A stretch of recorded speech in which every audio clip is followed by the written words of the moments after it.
नमस्कार दोस्तों, TP insights में आपका स्वागत है। आज की वीडियो में हम बात करेंगे मेडी असिस्ट टीपीए के बारे में। मेडी असिस्ट टीपीए का रिम्बर्समेंट का क्लेम फॉर्म कैसे भरा जाएगा, उसका कंप्लीट प्रोसेस मैं इस वीडियो के अंदर बताने वाला हूं। तो वीडियो को आप लोग लास्ट तक देखिए। जब भी हम अपना ट्रीटमेंट किसी नॉन नेटवर्क हॉस्पिटल में कराते हैं या किसी नेटवर्क हॉस्पिटल में इलाज कराते हुए हमारा क्लेम रिजेक्ट हो जाता है, तो उस कंडीशन में हमें बाद में अपने बिल रिम्बर्स करने होते हैं। तो उस प्रोसेस को रिम्बर्स प्रोसेस बोलते हैं। उसमें हमें क्लेम फॉर्म ए और क्लेम फॉर्म बी भरना होता है। आज की वीडियो में आप लोगों को बताने वाला हूं कि क्लेम फॉर्म ए कैसे भरा जाएगा, क्या कुछ उसका प्रोसेस है, सपोर्टिंग में क्या क्या डॉक्यूमेंट्स लगेंगे, पूरा डिटेल में मैं आप लोगों को बताने वाला हूं। तो वीडियो को आप लोग लाइक कर दीजिए, चैनल को सब्सक्राइब कर लीजिए, बेल आइकन दबा दीजिए ताकि नई वीडियो का नोटिफिकेशन आप लोगों को टाइम पे मिलता रहे। तो चलिए वीडियो को शुरू करते हैं।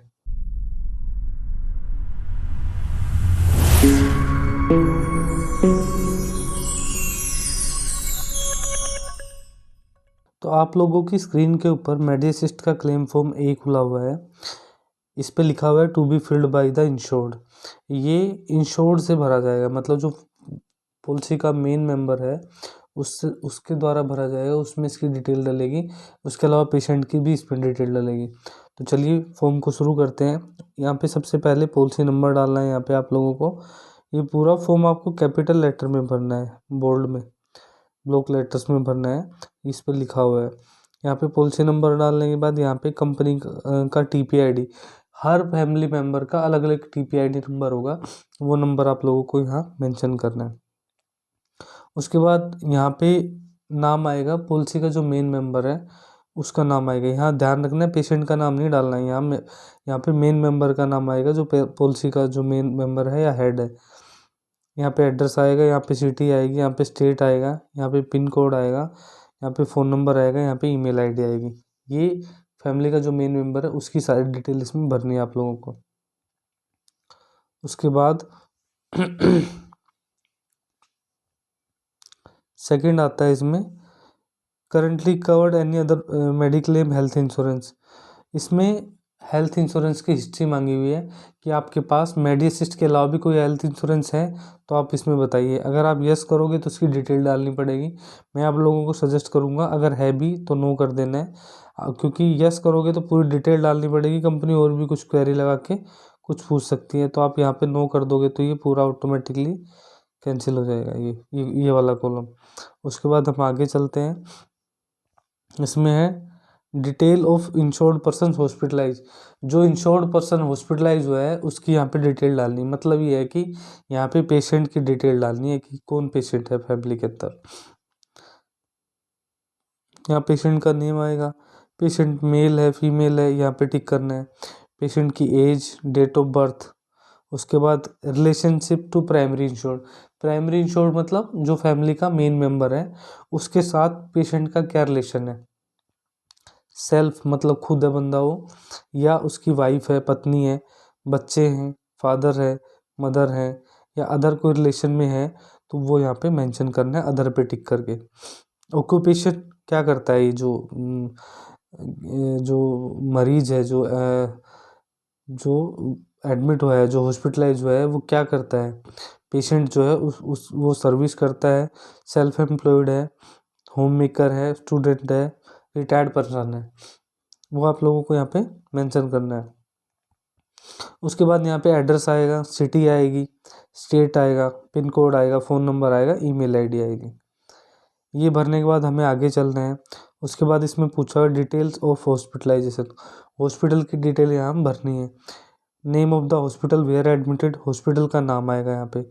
रूम कैटेगरी ऑक्यूपाइड, मतलब कौन सा रूम आप लोगों ने ऑक्यूपाई किया था या मतलब लिया था ट्रीटमेंट कराते टाइम। डे केयर दिन दिन का प्रोसीजर था, या सिंगल ऑक्यूपेसी प्राइवेट रूम था, या ट्विन शेयरिंग सेमी प्राइवेट था, 3 मोर बेड पर रूम, ये जनरल वार्ड भी कह सकते हो, या जनरल वार्ड था। ठीक है, इनमें से जो भी आप लोगों ने यूज किया है वो आप लोगों को टिक कर देना है। हॉस्पिटलाइजेशन ड्यू टू, इसमें कह रहा है कि किस वजह से आप हॉस्पिटलाइज हुए हो, वो आप लोगों को बताना है। इंजरी थी, इलनेस थी, मैटरनिटी थी, इसमें से जो भी आपका ट्रीटमेंट था वो आप लोगों को टिक कर देना है। इंजरी का मतलब चोट लगी है, इलनेस का मतलब कोई बुखार या वायरल कोई इस टाइप का कोई फीवर वगैरह हुआ है तो इलनेस में आएगा। मैटरनिटी मतलब प्रेगनेंसी से रिलेटेड जो भी हुआ है तो आप लोगों को टिक करना है। उसके बाद जो भी आप टिक करोगे उसकी यहाँ पे डेट डालनी है, डिटेक्टेड या डेट ऑफ डिलीवरी, इंजरी की डेट डालनी है सामने। डेट ऑफ एडमिशन, जिस डेट के अंदर आप लोग एडमिट हुए हो उसको एडमिशन बोलते हैं, वो यहाँ पे डेट यहाँ पे आप लोगों को डालनी है। टाइम, किस टाइम पे आप एडमिट हुए हो, ये सारा सिस्टम से जनरेटेड हुआ मिलेगा आपको जब हॉस्पिटल से आप लोग फाइनल बिल और डिस्चार्ज समरी लोगे, तो वही यहाँ पे मेंशन करना है।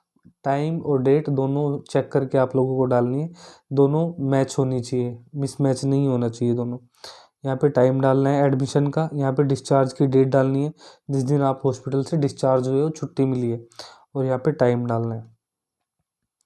उसके बाद आता है इसमें if injury give give cause self inflicted, मतलब खुद से घायल किया है, रोड एक्सीडेंट है या कोई शराब वगैरह पी के कोई बात हुई है या जो भी है, उसमें एमएलसी कटी है, एफआईआर हुई है, तो अगर आप इसमें जो भी यस करोगे तो आप लोगों को यहाँ पे टिक कर देना है और आगे डिटेल भर देनी है।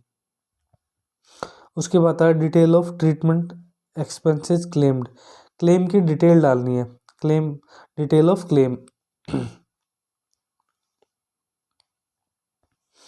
सबसे पहला कॉलम है pre hospitalization expense. Pre hospitalization क्या होता है, जब हम हॉस्पिटल के अंदर एडमिट हुए हैं तो उससे पहले 2 या 3 दिन पहले डॉक्टर ने कोई टेस्ट कराया या कोई मेडिसिन दे के घर भेज दिया है और उन दवाइयों से हमें आराम नहीं हुआ है, तो उसके बाद हम अगर एडमिट हुए हैं तो वो प्री हॉस्पिटलाइजेशन में आएगा, तो वो जो खर्चा हुआ है उसका अमाउंट आप लोगों को यहाँ डालना।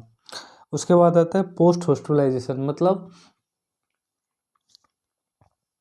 एडमिट होने के बाद आपका जो खर्चा बाद में लगा है, जैसे बाद में भी डॉक्टर फॉलोअप के लिए बुलाते हैं, तो वो जो खर्चा लगा है वो अमाउंट आप लोगों को यहाँ मेंशन करना है। एम्बुलेंस का चार्ज लगा है तो यहाँ डालना है। उसके बाद हॉस्पिटलाइजेशन एक्सपेंस, जो एडमिट होते टाइम जो खर्चा लगा है वो यहाँ पे डालना है। हेल्थ चेकअप, जो आप लोगों ने टेस्ट वगैरह कराए हैं, अदर जैसे मेडिसिन का हो गया वो सब आ रहा, और यहाँ पे फिर टोटल अमाउंट यहाँ पे फिल कर देना है, ठीक है। उसके बाद आते हैं नीचे pre hospitalization period, pre hospitalization का कितने दिन का आप लोग लगा रहे हो वो दिन यहाँ पे मेंशन करने। फिर आ रहा है पोस्ट हॉस्पिटलाइजेशन पीरियड, कितने दिन का पोस्ट का आप लोग लगा रहे हो, वहाँ डेज डालने। Claim of documentary hospitalization if, इसको तो नो कर देना है। डिटेल लमसम, ये अगर कैश वगैरह का कोई बेनिफिट आप लोगों की पॉलिसी में है तो आप लोगों को भरना है, अदरवाइज छोड़ देना है। ये सर्जिकल कैश का, ये भी कैश से रिलेटेड है, तो ये कॉलम सबके लिए नहीं होता है, इसको आप लोग छोड़ देना है। उसके बाद सबसे इम्पोर्टेंट आ गया पार्ट, इसमें क्या क्या डॉक्यूमेंट्स आप लोगों को लगाने हैं, तो ये क्लेम ड्यूली साइंड, ये फॉर्म भरा हुआ साइन किया हुआ लगेगा। उसके बाद हॉस्पिटल का मेन बिल, हॉस्पिटल का बिल ब्रेकअप, हॉस्पिटल की फाइनल बिल पेमेंट वगैरह, जो जो आप लोग खर्चा करके आए हो उसका सभी बिल आप लोगों को लगाना है, रिसिप्ट लगानी है और वो यहाँ पे टिक कर देनी है। उसके बाद नीचे चलते हैं, डिटेल्स ऑफ बिल एनक्लोज, इसमें क्या करना है कि यहाँ पे बिल की डिटेल देनी है, जितने भी बिल आप लोग सपोर्टिंग में लगा रहे हो, तो यहाँ पे बिल नंबर, बिल की डेट, यहाँ पे इशूड बाई। मैं आप लोगों को बोलूँगा कि एक एक बिल की डिटेल तो बहुत ज़्यादा हो जाएगी, वरनी आप लोग यहाँ पे लिखोगे ऑल बिल अटैच, यहाँ पे अटैच, और यहाँ पे हॉस्पिटल का मेन बिल का अमाउंट, प्री का, पोस्ट का और प्राइमरी वगैरह वो आपके करके यहाँ पे नीचे टोटल लिख के यहाँ टोटल अमाउंट डाल देना है, ठीक है। उसके बाद नीचे आते हैं detail of primary insured bank account. Primary insured जो फैमिली का जो मेन मेंबर है जिसके नाम पे पॉलिसी कटी हुई है, बनी हुई है, उसके यहाँ पे बैंक अकाउंट की डिटेल डालनी है। पैन नंबर डलेगा, यहाँ पे बैंक अकाउंट के अकाउंट नंबर डलेगा, और यहाँ पे बैंक का नाम और बैंक की ब्रांच डलेगी, चेक का नंबर डलेगा और यहाँ IFSC कोड डलेगा। यहाँ पे जिस डेट में आप लोग भर रहे हो वो डेट डलेगी, पैलेस डलेगा, डिक्लेरेशन पढ़ लेनी है, और उसके बाद यहाँ पे पॉलिसी का जो मेन मेंबर है वो साइन कर देगा, या पेशेंट के भी साइन यहाँ पे चल जाएंगे। ये फॉर्म कंप्लीट ए आप लोगों का हो गया है मेडी असिस्ट का। तो आज की वीडियो मैंने आप लोगों को बताया कि रिम्बर्समेंट का क्लेम फॉर्म ए कैसे भरा जाएगा मेडी असिस्ट TPA का। तो कंप्लीट प्रोसेस मैंने डिटेल में आप लोगों को बताया है। फिर भी आप लोगों के मन में कोई डाउट्स है या कोई चीज़ आप लोगों को समझ में नहीं आई है या कोई सवाल है, तो आप मुझे कमेंट सेक्शन में लिख के भेजिए, मैं आप लोगों को आंसर दूंगा। इसके अलावा भी आप हेल्थ इंश्योरेंस से रिलेटेड कोई सवाल मुझसे पूछना चाहते हो तो पूछ सकते हो, मैं उसका भी आप लोगों को जवाब दूंगा। तीसरा, अगर आप लोगों के कोई क्लेम में कोई क्वेरी है तो उस क्वेरी का आप लेटर मुझसे शेयर कर सकते हो, व्हाट्सएप पे भी और ईमेल पे भी, तो मैं उसका भी आप लोगों को आंसर दूंगा। तो आप लोग चैनल से जुड़िए, चैनल को सब्सक्राइब कीजिए, वीडियो को लाइक कीजिए, दोस्तों के साथ शेयर कीजिए और चैनल पे लगातार विजिट कीजिए। मिलते हैं नेक्स्ट वीडियो में, तब तक के लिए नमस्कार।